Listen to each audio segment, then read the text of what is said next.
Welcome to HardReset.Info channel. In this video I'll show you how to set up the nearby share function on your Samsung Galaxy Tab S8 Ultra. So first you need to open the control panel, then find the nearby share function. I have it here. Then tap and hold on it. Fine. Here you can see enable button, so enable newbie share and choose add or verify.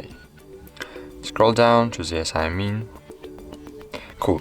Now you need to make your device visible for everyone. For example, choose device visibility, choose everyone, keep everyone mode on all time, or use everyone mode only temporarily. So go back, here you can rename your device.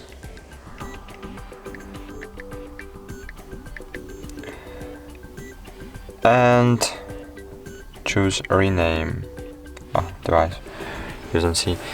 So that's all. Now you can send data, you can transfer files, you can receive data, you receive files, pictures, images, and that's all. Thank you for watching this video. Like our channel, subscribe to our channel, like this video, and goodbye. See you.